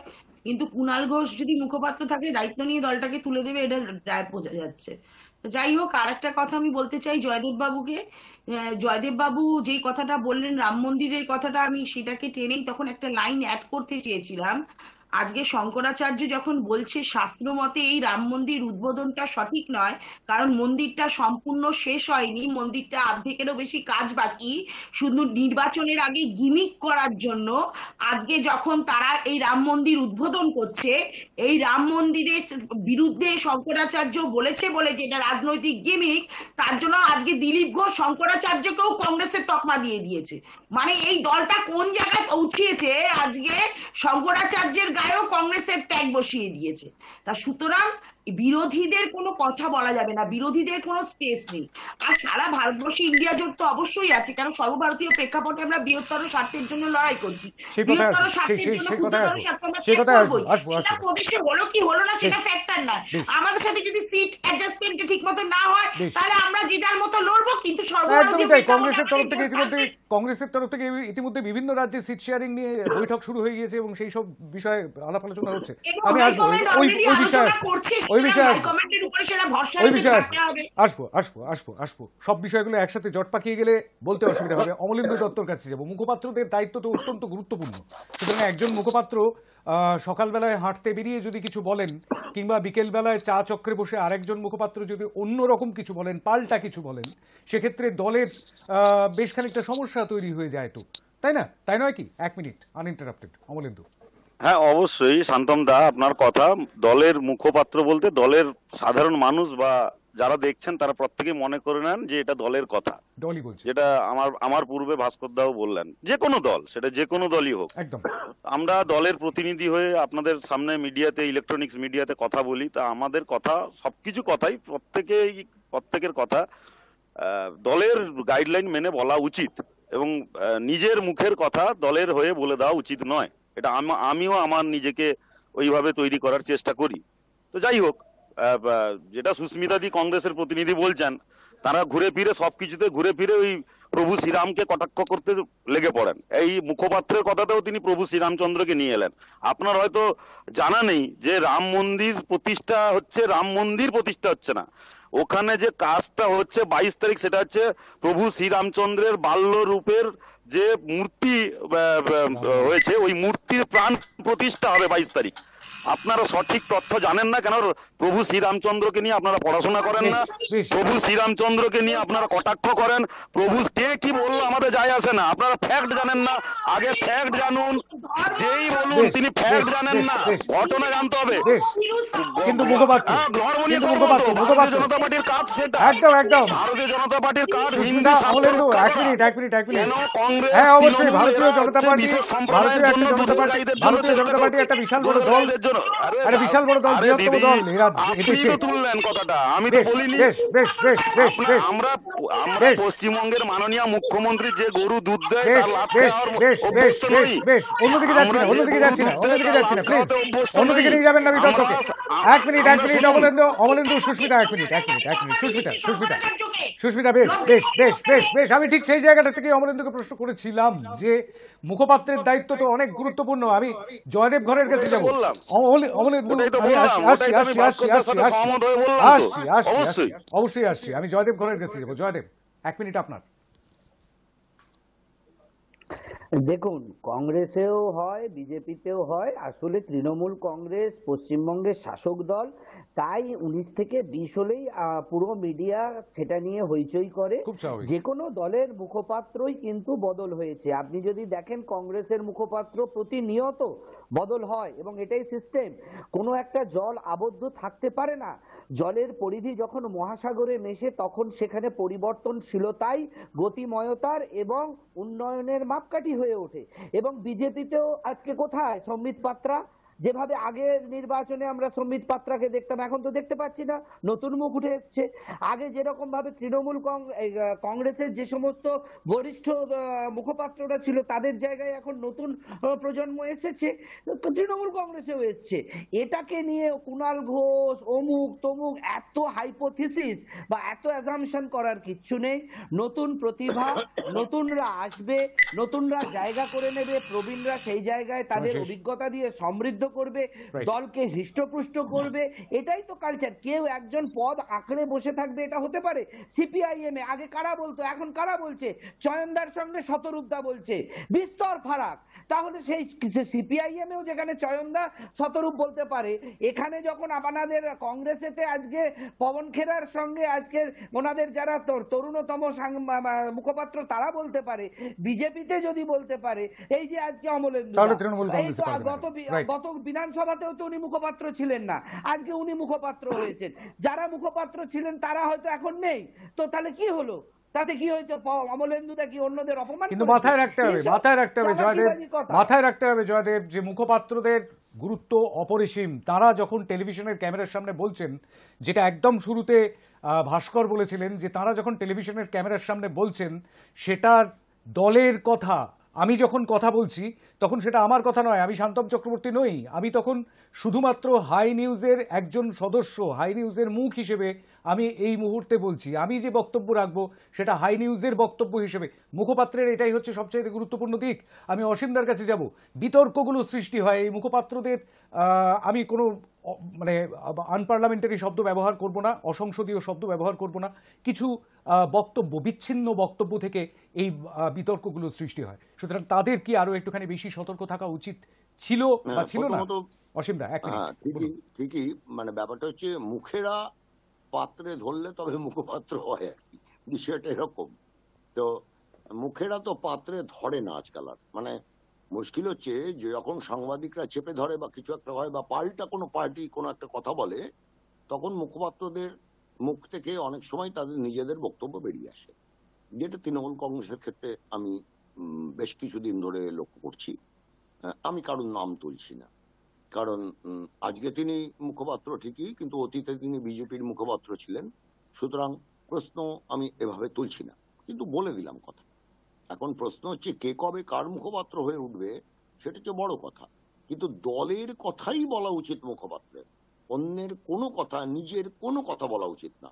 অর্থাৎ নিজের একটা আইডিওলজি থাকবে, যে কোনো আদর্শ। সেটা এখানে যে বিজেপির প্রতিনিধি তারও একটা নিজস্ব আছে, তিনি বলেই দিয়েছেন রামলালা 22 তারিখ আসছে, এবং মানে আসছে মানে ওই মানে রামলালার জন্মদিবস বাল্যরূপের একটা বিষয় হবে। অর্থাৎ রামচন্দ্র আসছেন আর কি, মানে এসে গেছেন, জন্মাবেন ওই দিন, বাবা তার বাল্যলীলার একটা কিছু হবে, এরকম একটা কিছু হবে হয়তো, উনি বলতে চাইলেন এনিওয়ে, বা জন্মে গেছেন বাল্য, এরকম একটা কিছু এনিওয়ে। তা উনি ওটা বললেন, কারণ বিজেপির কোথাও কোনো কনস্টিটিউশনে বিজেপিতে লেখা নেই যে হিন্দু ধর্ম প্রতিষ্ঠা করার নাকি বিজেপির লক্ষ্য। এটা কোথাও বিজেপি, আমাকে এখানে বাড়িতে বই ভর্তি, বিজেপির কোথাও এটা লেখা নেই। যেটা বিশ্ব হিন্দু পরিষদের লেখা থাকতে পারে। আমি মনে হয় অমলেন্দুবাবু পড়েননি বিজেপির কনস্টিটিউশন, পড়েননি, আমার মনে হয় কর্মসূচি পড়েননি। এটা পড়ুন প্লিজ। মানে আমি আপনাকে জাস্ট জ্ঞান দিতে পারি না। আপনি বলে দিলেন যে রামচন্দ্র, হ্যাঁ আপনি হিন্দু নিয়ে বলতে পারেন, নিশ্চয়ই বলতে পারেন, বিজেপি হিন্দু ধর্ম নিয়ে বলতে পারে, এমনকি প্রধানমন্ত্রীও বলতে পারেন, সবাই বলতে পারেন যে এই ধর্মটাই প্রধান হওয়া উচিত। কিন্তু এখানে বিজেপির কোথাও কিন্তু এটা লেখা নেই, কোনো কর্মসূচির কোনো কনস্টিটিউশন নেই যে হিন্দু ধর্মটাই মেইন ধর্ম, এটাকে প্রতিষ্ঠা করাই আমাদের উদ্দেশ্য। কোথাও লেখা আছে বিজেপির? বেশ, কিন্তু এটা রাজনৈতিক উদ্দেশ্য, না না এরকমটাই না, বিরোধীরা বিজেপির বলছেন। কথা আমি সেটা বললাম না তো। প্রভু শ্রী রামচন্দ্রের প্রাণ প্রতিষ্ঠার এই যে মন্দির নিয়ে সুস্মিতা দি বললেন, ওই কথা বললাম। আমাদের কথাই তো, মানে আমাদের মানে হিন্দুদের, সনাতনদের, আমি একজন হিন্দু হিসেবে বলছি। হিন্দু ওটা না আমি সনাতনী? বিজেপি দলের হিন্দু না হিসেবে সনাতনী? বলছি। আমি সেই বিতর্কের মধ্যে যাব না। হিসাবে এখন তো হিন্দু বলা হচ্ছে না, এখন সনাতনী বলা হচ্ছে। হিন্দুদের স্বার্থ রক্ষা করে, হ্যাঁ, করে তো, করে তো। বেশ বেশ বেশ বেশ বেশ বেশ বেশ বেশ বেশ বেশ বেশ বেশ বেশ শান্তি শান্তি শান্তি শান্তি শান্তি শান্তি শান্তি সব দিন লেখা থাকে দাদা। শান্তি শান্তি। অমলেন্দু জয়দেব, বিজেপি জয় শ্রীরাম বলে, অমলেন্দু, বিজেপির অমলেন্দু কার্যকর্তারা শান্তি, জয় শ্রীরাম বলে। অমলেন্দু শান্তি, জয়দেব শান্তি, সুস্মিতা দি শান্তি। সুস্মিতা দি আপনার কাছে আসবে এবার, সুস্মিতা দি আপনার কাছে আসবে এবার। বেশ বেশ বেশ, এটা রাজনৈতিক দলের তো সেটা হতে পারে না, সেটাই আর কি স্বাভাবিক। যাই হোক, বিষয়টা হচ্ছে আমাদের পার্টির কনস্টিটিউশন ওয়েবসাইটে অ্যাভেলেবেল আছে, আপনারা সবাই ডাউনলোড করে পড়ে নেবেন। বেশ, আমি কিন্তু পড়েছি। বিষয়টা হচ্ছে যে এখন হিন্দু বলা হচ্ছে না, এখন সনাতনী বলা হচ্ছে, কিন্তু আমি সেই বিষয়ে যেতে চাইছি না। আমি একদম শেষ বিষয়টায় ঢুকতে চাইছি। গতকাল মমতা বন্দ্যোপাধ্যায়ের যে বৈঠক, সেই বৈঠক থেকে আরো একটি বিষয়ের উল্লেখ করেছিলাম, যেই বিষয়টাতে শেষ তার বক্তব্যের মধ্যে একদম শেষ ভাগে সুস্মিতাদি বলেছেন INDIA, অর্থাৎ একটা জোট, যে জোট বিরোধী জোট লড়াই করবে বিজেপির বিরুদ্ধে 2024-এর লোকসভা নির্বাচনে। কিন্তু সেখানে 28টি দল রয়েছে, সেই 28টি দলের মধ্যে নিজেদের দলীয় নানান রকম সংবিধান রয়েছে, নিজেদের নানান রকম মতামত রয়েছে, কিন্তু সেই সব মতামত বিসর্জন দিয়ে তারা কি আসতে পারবেন INDIA-তে? এইটা একটা বড় প্রশ্ন। আর যে প্রশ্নে রাজ্যের শাসক দল তৃণমূল কংগ্রেসের সুপ্রিমো মমতা বন্দ্যোপাধ্যায় গতকালও বলেছেন, আমি ভাস্কর আসবো আপনার কাছে, যে INDIA দেশে লড়বে, রাজ্যে লড়বে তৃণমূল কংগ্রেস। তাহলে কি রাজ্যে বাম এবং কংগ্রেসের সহায়তা তাদের দরকার নেই, এই বার্তাই দিচ্ছেন তিনি। ভাস্কর সিংহ রায়, 1 মিনিট। দেখুন, একটা বিজেপি বিরোধী জোটের কথা বলা হচ্ছে। জোট ঠিক নয়, এটা একটা প্ল্যাটফর্ম। মানে ইন্ডিয়া জোট বলে যেটা বলছেন না, এটা বিজেপি বিরোধী একটা জায়গা। সেখানে বিজেপি বিরোধী দলগুলো তারা একত্রিত হয়েছে, তারা বিজেপিকে পরাজিত করার জন্য সংখ্যা কার কোথায় বেশি কে কোথায় কম সেভাবে সিট শেয়ারিং করবে। জোট হলে তার নয় যে জোটের মধ্যে থেকে তাকে এতগুলো দিতে হবে ইত্যাদি নয়, এটা কিন্তু পরিষ্কার করে দিতে হবে। সুতরাং ইন্ডিয়া কোনো জোট নয়, এটা একটা প্ল্যাটফর্ম, এটা মাথায় রাখতে হবে। আপনাদের স্মরণে থাকতে পারে গত সময়ে বিহারের নির্বাচনে, ভালো করে শুনুন, কংগ্রেস এবং আরজেডির সঙ্গে জোট হয়েছিল এবং সেই জোটে কংগ্রেস যতগুলি আসনে প্রতিদ্বন্দ্বিতা করার জন্য জেদ ধরেছিল এবং ততগুলি আসনই প্রায় পেয়েছিল, কিন্তু ফলাফল বেরোনোর পর দেখা গেল আরজেডি অনেক ভালো ফলাফল করেছে, কিন্তু কংগ্রেস যতগুলি আসনে প্রতিদ্বন্দ্বিতা করেছে অত্যন্ত খারাপ ফলাফল করার জন্য আরজেডি এবং কংগ্রেসের জোট ক্ষমতায় আসতে পারলো না। তার মানে কংগ্রেসের নিজস্ব ওখানে সমর্থন থাকাটা কম থাকা সত্ত্বেও জোটের স্বার্থে আরজেডির এই স্যাক্রিফাইস কিন্তু তাদের ক্ষমতা থেকে দূরে সরিয়ে রাখলো। আপনারা সংখ্যাটা দেখে নেবেন। প্রশ্ন হচ্ছে যে পশ্চিমবঙ্গের প্রাসঙ্গিকতার ক্ষেত্রে, সর্বভারতীয় ক্ষেত্রে কি আন্তর্জাতিক ক্ষেত্রে আমি জানি না, কংগ্রেস নামক শতাব্দী প্রাচীন দলটিকে সম্মান রেখেই বলছি, এমন কোনো ব্লক নেই যেখানে বা এমন কোনো জায়গা নেই যেখানে কোনো নির্বাচনে কংগ্রেসের এই পরিমাণ পরিকাঠামো আছে যে তারা একাকী কোনো জায়গাতে নির্বাচনে পোলিং এজেন্ট দিতে পারে। নেই। একটা সময় ভারতবর্ষে যেখানেই পোস্ট অফিস ছিল সেখানেই কংগ্রেস ছিল, সমর্থকরা ছিলেন, আজও হয়তো আছেন, কিন্তু কংগ্রেসের যে কার্যকরী ভূমিকা নেওয়ার সেই মানুষগুলো এখন আমরা দেখতে পাই না। সেই জায়গাতে দাঁড়িয়ে কংগ্রেসের কিছু কিছু জায়গায় যাদের যে প্রভাব আছে সেখানকার জায়গাতে, আর কলকাতা, দক্ষিণবঙ্গ, উত্তরবঙ্গ যদি আপনি আলাদা করে দেখেন, সমস্ত জায়গায় সমান প্রভাব নেই। সেই প্রভাবটা যার যেখানে বেশি, এটা বলে শেষ করছি, সারা ভারতবর্ষ জুড়ে যার যেখানে প্রভাব বেশি বিজেপি বিরোধিতা করার ক্ষেত্রে, সেখানে তাকেই প্রার্থী করার কথা প্রথম থেকে মমতা বন্দ্যোপাধ্যায় বলেছেন। এবং মমতা বন্দ্যোপাধ্যায় সর্ববৃহৎ দল হিসাবে ব্যাপ্তির বিচারে কংগ্রেসের একজনকে নেতৃত্বকে তুলে ধরে কথা আহ্বায়ক করার কথা বলেছিল। সুতরাং মমতা বন্দ্যোপাধ্যায়ের এই ফর্মুলাটা আগামী দিনে বিজেপি বিরোধী কংগ্রেস বাদে বাকি যে দলগুলি আছে তারাও মেনেছে। ইতিমধ্যে কংগ্রেসের সঙ্গে আম আদমি পার্টির যে জোট শেয়ার হচ্ছে, সেখানে দেখতে পাবেন কংগ্রেসের থেকে অনেক, মানে কংগ্রেসের থেকে বয়সের তুলনায় অনেক কম নবীন কংগ্রেসকে হারিয়ে তারা পাঞ্জাবে ক্ষমতা দখল করেছে রিসেন্টলি, তাদের অনেক বেশি দায়িত্ব বা দায় বা প্রভাব বেশি থাকার জন্য কংগ্রেসকে অনেক বেশি আসন তাদেরকে ছাড়তে হবে। কিন্তু এই রাজ্যে কি হবে, আমি সেটার দিকে একটুখানি তাকাবো। এই রাজ্যে এই কথাটা বলেছি, এই রাজ্যে আপনাকে বলছি কংগ্রেস শূন্য হয়ে গেছে, এটা আমি বলে কংগ্রেসকে ছোট করতে চাই না, কিন্তু এটা জানবেন যে আমি বলছি বহরমপুরে বিধানসভা নির্বাচনে, বহরমপুর বিধানসভা কেন্দ্র থেকে বিজেপির কাঞ্চন মৈত্র জয়লাভ করেছেন, তার কারণ হচ্ছে ভোট কাটাকাটি। সুতরাং কংগ্রেসের আজকে সেই ক্ষমতা নেই যে কংগ্রেস একাকী এককভাবে জেতানোর ক্ষমতা নেই, কিন্তু জোট সঙ্গীরা তো থাকবেন। বিজেপির সঙ্গে নয়, বিজেপিতে লড়তে গেলে তৃণমূলের সঙ্গে জোট না করলে তারা কোনো সংখ্যা পেতে পারবে না। সুস্মিতা বিশ্বাস। যাই হোক, আমার মনে হলো ভাস্করদার কথা শুনে দুটো জিনিস উঠে আসলো। একটা হচ্ছে উনি বারংবার বলতে চাইছেন কংগ্রেসের কোনো ক্ষমতা নেই, কংগ্রেস কোনো সিট পাবে না। এইটা যে তিনি বললেন, তার মানে তৃণমূল দলটার ক্ষমতা আছে, মানে মানুষ ভোটে যেতে, তার মানে দলের ক্ষমতায়, জনগণের ভোটে না, এটা বোঝা গেল ওনার কথা অনুযায়ী। এক নম্বর কথা, মানে জনগণের ভোটের উপরে নির্ভর করে না, সেই দলটার কি ক্ষমতা আছে সেটা নির্ভর করে, এক নম্বর কথা। দু নম্বর কথা হচ্ছে তিনি বিধানসভাগুলোকে তুলে আনলেন বহরমপুরে, যে অধীর চৌধুরী সেখানে লোকসভায় জেতার সত্ত্বেও সেখানে বিধানসভায় আমরা পরাস্ত হয়েছি, তার মানে সে জিততে পারবে না, তার একটা কনক্লুশন ড্র করে দিবেন। আপনাকে একটুখানি বলতে চাই আপনার নলেজের জন্য, যে বিধানসভা ভোটের প্রেক্ষিত আর হচ্ছে আপনার হচ্ছে লোকসভা দল ভোটের প্রেক্ষিত, দুটো কিন্তু আলাদা হয়, গুলিয়ে ফেলবেন না। তাহলে আপনাদের আমরা বলি যে আপনারা তো 22টা সিটে জিতেছেন, তাহলে আপনারা 22টা সিটে লড়াই করুন। সুতরাং এগুলো কন্ট্রোভার্সিয়াল কথা, এগুলো আপনারা তো 18টা 20টা সিটে হেরেছেন, তাহলে আপনাদের সেই জায়গা থেকে আপনাদের দলের সেই জায়গাটা ক্ষমতা একটু কম হয়েছিল, মানে জনগণের ভোট না। 2 নম্বর কথা।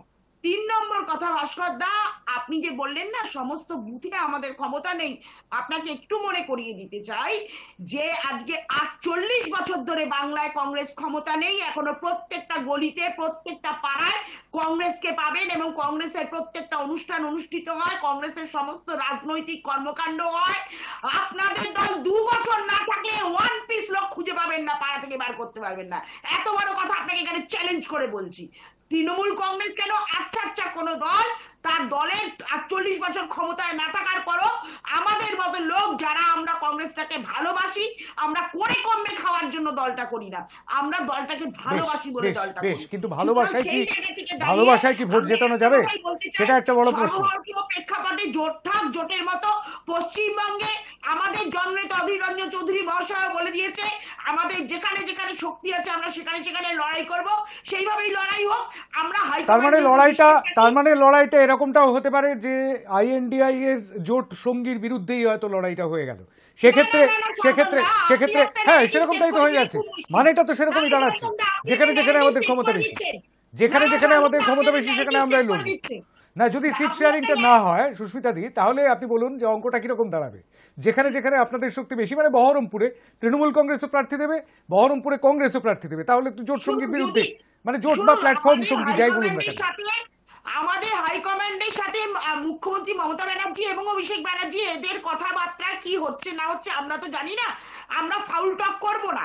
এবার সে জায়গায় দাঁড়িয়ে মুখপাত্র কি কথা হবে, কি সিদ্ধান্ত হবে, সেটা পুরোটাই নির্ভর করছে হাইকমান্ডের উপর। আমাদের হাইকমান্ড যা বলবে আমরা তাই করব। আমি অমলেন্দু দত্ত, বেশ আমি আলোচনাটা শেষের দিকে নিয়ে যাই, আমি অমলেন্দু দত্তর কাছে যাব। এই যে সিট শেয়ারিং, এই যে বিষয়টা আপনারা বলবেন, আমি জানি যে 50% ভোট আমাদের লক্ষ্য, আমরা 400 আসন পার করতে চাইছি, কিন্তু এই অঙ্কগুলো অত্যন্ত কাজে লাগে তো মুখপাত্র হিসেবে। 1 মিনিট আপনার। না দেখুন, 50% ভোটের আমাদের লক্ষ্য এবং 35টা সিট পশ্চিমবঙ্গ থেকে 35 জন সাংসদকে জেতানো আমাদের লক্ষ্যমাত্রা আমরা নিয়েছি, এবং সেটা হবে, সেটা আপনারাও সবাই জানেন, আপনারাও বলছেন। সব থেকে বড় কথা হচ্ছে আজকে পশ্চিমবঙ্গে যে শাসক দল আছে তৃণমূল, তাদের কি সত্যি কথা বুকে হাত দিয়ে তারা বলতে পারবে যে ধর্মতলায় যে ছেলেরা বসে আছে তাদের পরিবারের কাছে গিয়ে, ধর্মতলায় যারা মেধার পরিচয় দেওয়ার পরেও চাকরি না পেয়ে 10 বছর 12 বছর 2016 থেকে 8 বছর ধরে বসে মুখ্যমন্ত্রীর বাড়ি অবধি চলে যাচ্ছে, তাদেরকে মুখ্যমন্ত্রী তাদের পেছনে পুলিশ লেলিয়ে দিচ্ছেন, হ্যাঁ ওই মেধাবী ছাত্রদের পিছনে পুলিশ লেলিয়ে দিচ্ছেন, অথচ তার মানে কি কাটমানি বা ভাগ দেওয়া লোক যে সন্দেশখালীতে শেখ শাহজাহানকে ধরছেন না, তো তাদের বাড়িতে গিয়ে ভোট চাইতে পারবে তৃণমূলের লোকেরা? কথাটা শেষ করতে দেন, ওটাই তো ভোট চাইতে পারবেন না, ভোট চাইতে পারবে না, তাহলে আর ভোট কাকে দেবে? আর সিট শেয়ারিং সিট শেয়ারিং কি হবে? আপনারা না ভাস্কর দা, 7টা সিটে 35-এর পরে কটা সিট? ওটাই তো ওই কথাই তো, ওটাই তো উত্তর তো একটাই, যে চুরি করেছে কারা? তৃণমূল। আমি অমলেন্দুর কাছ থেকে পরিষ্কার উত্তরটা পেলাম না, অমলেন্দুর কাছ থেকে পরিষ্কার উত্তরটা পেলাম না, অমলেন্দুর কাছ থেকে পরিষ্কার উত্তরটা পেলাম না, অমলেন্দুর কাছ থেকে পরিষ্কার উত্তরটা পেলাম না। সমস্ত চুরির উত্তর তো না, অমলেন্দু উত্তরটা আমি পেলাম না, আমি যে প্রশ্নটা করেছিলাম সেই উত্তরটা আমি পেলাম না। আর পরীক্ষক কি করেন সঠিক উত্তর না পেলে সেটা বুঝতেই পারছেন। 35টার পরে 7টা সিট নিয়ে উনারা মারপিট করছেন, তো 7টা সিটের শেয়ারিং নিয়ে আমরা চিন্তিত না। বেশ, আমি সঠিক উত্তরটা পেলাম না। আমি অসীম গিরির কাছে যাব। সেটা হচ্ছে যে এই যে আমরা সেফোলজিস্টদের কাছে এই প্রশ্নটা নিয়েই যাই, সেটা হচ্ছে যে ভোট কাটাকাটির অঙ্ক, এটা অত্যন্ত গুরুত্বপূর্ণ একটি অঙ্ক, এবং সেই অঙ্কটা ভোটের ক্ষেত্রে, লোকসভা নির্বাচনের ক্ষেত্রেও সেটা অত্যন্ত গুরুত্বপূর্ণ। যেটা গতবার আমরা দেখেছিলাম 2019-এর লোকসভা নির্বাচনেও সেরকমটাই হয়েছিল, মার্জিন রেখে জিতে গিয়েছিলেন হয়তো বিজেপির প্রার্থী। সুতরাং সেই ক্ষেত্রে 18টা সিট তারা পেয়েছিলেন, 34 থেকে 22-এ নেমে এসেছিল তৃণমূল কংগ্রেস। এক্ষেত্রে এই আইএনডিআই প্ল্যাটফর্ম যেটা দাবি করেছেন সেটা জোট নয়, প্ল্যাটফর্ম, ভাস্কর সিংহ রায়, সেই প্ল্যাটফর্ম কি সেক্ষেত্রে কোনো অনুঘটকের কাজ করতে পারে, ঋণাত্মক বা ধনাত্মক যাই হোক না কেন? অসীম গিরি, 1 মিনিট। প্রথমত পারে, তার কারণ হচ্ছে যদি তারা 1:1 ক্যান্ডিডেট দেয়, ব্যাপারটা হচ্ছে যে এই জায়গায় পার্টিগুলোকে এক হতে হবে, যে যেটা বিজেপি এখন হাসছে অনেক জায়গাতেই, যে কি আমরা তো জিতবো। হ্যাঁ, এইটা কিন্তু এই হাসিটাকে বন্ধ করে দেওয়া যায় যদি 1:1 দেয়া যায়। অর্থাৎ স্যাক্রিফাইস করতে হবে প্রত্যেক দলকেই স্যাক্রিফাইস করতে হবে। সিপিআইএম, কংগ্রেস এবং তৃণমূল কংগ্রেস প্রত্যেকেই, যেখানে যার ক্ষমতা আছে সে বেশি দেবে, নিশ্চয়ই দেবে। কিন্তু বাদ বাকি ক্ষেত্রে অন্যান্য প্রার্থীদের জেতানোটাও কিন্তু অন্যান্য দলগুলোর, এই আইএনডিএ মধ্যে যারা আছে, আইএনআইডিএ মধ্যে যারা প্ল্যাটফর্মেই আছে, আমি ধরলাম প্ল্যাটফর্মেই আছে, তাদেরও লক্ষ্য হওয়া উচিত। এখন তাই বলে কি এখানে আপ দেবে ক্যান্ডিডেট? না, আমি তা বলছি না।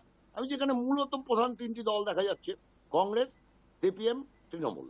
এর মধ্যে তৃণমূল নিশ্চয়ই রাজ্যে শক্তিশালী দল এবং সবথেকে বড় দল, বেশি সিট দেবে। এবং কংগ্রেস আছে, সর্বভারতীয় দল।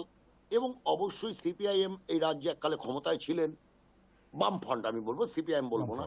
তাদের এই প্রত্যেকের মধ্যে যে সহনশীলতা, সহানুভূতি, এবং আমরা একটা নির্দিষ্ট লক্ষ্য, তোমার নিশ্চয় মনে আছে 7 তারিখ জয়প্রকাশ নারায়ণের যে উক্তি ছিল, সেই উক্তির কথাই আমি তুলে দিচ্ছি, যে ইন্দিরা গান্ধীকে হারাতে গেলে সবাইকে এক হতে হবে। নবনির্মাণ সমিতির এই যে বক্তব্য ছিল, এই বক্তব্যকে আজকে আনতে হবে আরেকবার। না হলে কিন্তু বিজেপিকে যদি এরা মনে করে যে তুলে দেবে, এটা ভুল কথা। এটা আমার মনে হয়। 38% প্রায় ভোট পেয়েছিল গতবার ভারতীয় জনতা পার্টি এবং তার সংশ্লিষ্ট দলগুলি, অর্থাৎ সেখান থেকে 50% করতে গেলে তাদের প্রায় 12% ভোট বাড়াতে হবে। অন্যদিকে 62 অন্যান্য যে সমস্ত রাজনৈতিক দলগুলো তারা একজোট না হয়ে পেয়েছিল 62%, কিন্তু একজোট হয়ে যদি 62% পায় সেক্ষেত্রে ফলাফলটা হয়তো একটু অন্যরকম হতে পারে। আমি জয়দেব ঘরের কাছে লাস্টলি যাব, এই নিজেদের মধ্যে সিট শেয়ারিং এর জটিলতাটাই কি বেশ খানিকটা সমস্যা হয়ে দাঁড়াতে পারে? 1 মিনিট আপনার। অঙ্ক বলছে 2019 সালে 192টা আসনে কংগ্রেস সরাসরি বিজেপির সঙ্গে লড়াই করেছিল, কিন্তু জিতেছিল মাত্র 16টা আসন। কংগ্রেস 52টা আসন পেয়েছিল, 16টা বাদ দিয়ে বাকিগুলো কিন্তু ডাইরেক্ট বিজেপির সঙ্গে ফাইট করে নয়, বাকি অন্যান্য আঞ্চলিক দলগুলোর সঙ্গে ফাইট করে, পাঞ্জাব, হরিয়ানা, বিভিন্ন জায়গায়। কিন্তু ঘটনাটা হচ্ছে বিজেপির সামনে দাঁড়িয়ে 192টা আসনে লড়াই করে কংগ্রেস যদি 16টা পায়, তাহলে কিন্তু 2024ও অধরা। 2024-এ জিততে হলে এই 192টা আসনে সরাসরি ফাইট হবে কিন্তু কংগ্রেসের সঙ্গে বিজেপির, এবং সেখানে 150 আসন কংগ্রেসকে পেতে হবে। এবং সেগুলো হবে মূলত আর কোনো আঞ্চলিক দল নেই, যেমন মধ্যপ্রদেশ, কর্ণাটক, উত্তরপ্রদেশ ছেড়ে দিন, বাকি আপনি ধরুন গুজরাট, রাজস্থান, এই সমস্ত জায়গায় কিন্তু কংগ্রেসের প্রাবল্য অনেক বেশি। সেইটা ছাড়াও কিন্তু ইন্ডিয়া জোটের বাকি শরিক দলগুলো কিন্তু ভালো ফল করেছিল, 100টা আসন পেয়েছিল। তাহলে আপনার 272টা আসন দরকার। 272-এর মধ্যে শরিকরা তো অলরেডি 100টা দিয়েছে। কংগ্রেস যদি এককভাবে 150টা আসন পায়, তাহলেই মোটামুটি ম্যাজিক ফিগার 250-র কাছাকাছি চলে যাবে। তাহলে দেখতে হবে যে কংগ্রেসকেই কিন্তু কাঁধে নিয়ে এগোতে হবে ইন্ডিয়া জোটকে, এবং সেক্ষেত্রে 176টা আসন যেখানে বিজেপি জিতেছিল সরাসরি কংগ্রেসকে হারিয়ে, সেই আসনগুলোকে কংগ্রেসকে জিততেই হবে। শরিকদের দোষ দিয়ে দরকার নেই, পশ্চিমবঙ্গে লড়ুক না, যদি লড়ুক তৃণমূল কংগ্রেস 42টা আসনে, কংগ্রেসের কি আসে যায়? কংগ্রেস তো এমনিতেই 192+ আসনে এবারে লড়বে, এটুকু ধরা বাঁধা, কারণ বিহারে যা জোট হয়েছে তাতেই হিসেব বলছে। জয়দেব বলছেন লড়লে লড়ুক, কিন্তু আদৌ দলীয় নেতৃত্ব তারা কি সেই বিষয়টা মানতে পারবেন? সেটাই হচ্ছে সবচাইতে বড় কথা। রাজ্যের আঞ্চলিক শক্তিকে কাজে লাগিয়ে নিজেদের 52টা সিটকে বাড়িয়ে নেওয়ার কৌশল। কংগ্রেস নিজে লড়ে বিজেপিকে হারাতে চাইছে না, কংগ্রেস চাইছে সিপিআইএম বা যেখানে তৃণমূল কংগ্রেস শক্তিশালী, তারা যেন জিতিয়ে দেয় কংগ্রেসকে। কংগ্রেসকে যদি আজকে জেতাতে হয় পশ্চিমবঙ্গে, তৃণমূল কংগ্রেস পারলে 40টা, আপনার 16টা আসনে জিতিয়ে দিতে পারে। যেহেতু কংগ্রেস আঙুল তুলেছে, সুস্মিতা বিশ্বাস আঙুল তুলেছেন, আমি সুস্মিতা বিশ্বাসকে দেবো একটু 10 সেকেন্ড। হ্যাঁ, সুস্মিতা বিশ্বাস বলুন। যাতে 8টা আসন তৃণমূল কংগ্রেস জিতিয়ে দেয়। কি করবেন সেটা তো দলীয় নেতৃত্ব ঠিক করবেন, কিন্তু দলীয় নেতৃত্বকে এতটা জিতিয়ে দিয়ে নিজেদের সংখ্যা বাড়িয়ে নিতে এতটা উদার হতে চাইবেন তারা? আমি জানি না। আমি সুস্মিতা বিশ্বাস কি বলছেন? সুস্মিতা বিশ্বাস খুব কম সময়, কয়েক সেকেন্ড মাত্র বাকি। সুস্মিতা বিশ্বাস, শুধু আমি অ্যাড করতে চাইছি, কর্ণাটক, ছত্তিশগড়, রাজস্থান, হিমাচল প্রদেশ আর এইগুলোতে কিন্তু আমরা রাজস্থান আমরা কিন্তু একা লড়াই করব। সুতরাং সেই জায়গায় দাঁড়িয়ে আমরা কিন্তু কোনো জোট করছি না, সেখানে ডাইরেক্ট বিজেপির সাথে আমরা। সুতরাং দলের মধ্যে মানে জোট বলা হোক, মনে বেশ। করে যে না, কংগ্রেস আমি তো বলছি। বেশ বেশ, বেশ আসুন না, বেশ পশ্চিমবঙ্গ নিয়ে এত জোট চিন্তা বলুন করার বা দরকার প্ল্যাটফর্ম নেই। বলুন, তার মধ্যেই কিন্তু বিভিন্ন রাজ্যে কিন্তু সিট শেয়ারিংটা বেশ খানিকটা জটিল হয়ে যাচ্ছে, বেশ খানিকটা জটিল হয়ে যাচ্ছে। আমাদের আলোচনা এখানে শেষ করতে হবে, অনেক ধন্যবাদ জয়দেব ঘর, অনেক ধন্যবাদ ভাস্কর সিংহ রায়, অনেক ধন্যবাদ অসীম গিরি, অনেক ধন্যবাদ অমলেন্দু দত্ত এবং অনেক ধন্যবাদ সুস্মিতা বিশ্বাসকে। জোটের মধ্যে যে সিট শেয়ারিং, সেই জোট বা প্ল্যাটফর্ম যে নামেই ডাকুন না কেন, সেই মঞ্চ অর্থাৎ INDIA, সেই মঞ্চের মধ্যে বিভিন্ন রাজ্যে সিট শেয়ারিং, কোথাও একলা লড়া, একলা চলোর নীতি, কোথাও বা 2টি আসন ছাড়লাম 6টি আসন রাখলাম, এই যে সিট শেয়ারিং, এই সিট শেয়ারিংটা মানুষ বুঝতে পারবেন তো? মানে সাধারণ মানুষ, একেবারে সাধারণ মানুষের কথা বলছি, খেটে খাওয়া গরিব গুরব মানুষ আমাদের দেশে তো বেশি। আমাদের দেশ এমন একটা দেশ যেখানে 66 লক্ষ মানুষ প্রতিদিন, এটা আমার তথ্য নয়, এটা ইউএনওর তথ্য, 66 লক্ষ মানুষ প্রতিদিন একবেলা আধপেটা খেয়ে রাত্রে হয়তো জল খেয়ে, টিউবওয়েলের জল খেয়ে ঘুমোতে যান। তারা, সেই ভোটাররা বুঝতে পারবেন তো এই এত সিট শেয়ারিং এর অঙ্ক? নাকি তারা শুধু এই কাস্তে হাতুড়ি চিহ্নে ভোট দিন, কিংবা হাত চিহ্নে ভোট দিন, কিংবা ঘাসফুল চিহ্নে ভোট দিন, কিংবা অন্যান্য রাজনৈতিক দলগুলোর যেরকম পদ্ম চিহ্নে ভোট দিন, এই রকম ভাবেই তারা তো জানেন। তারা এই এত জটিলতার অঙ্ক বুঝতে পারবেন? নেতা নেত্রীরাও উপরের তলায় বসে যে অঙ্ক কষছেন, সেই অঙ্কটা একেবারে নিচের তলার মানুষ, যাদেরকে আমরা ইকোনমিক্সের ভাষায় ডাউন ট্রডেন বলি, তারা বুঝতে পারবেন তো? এই সংশয়টা কিন্তু থেকে যাচ্ছে আজকে এই জানুয়ারি মাসের মানে 2024-এর ভোটের বছরের জানুয়ারি মাসের 11 তারিখে দাঁড়িয়েও এই সংশয়টা দূর করা যাবে? বিভিন্ন দলগুলোর মধ্যে সংশয়টা দূর করা যাবে? মানুষের মধ্যে, ভোটারদের মধ্যে সংশয়টা দূর করা যাবে? সেই প্রশ্নটা রইল। আজকের হাইটক এই পর্যন্তই। নমস্কার।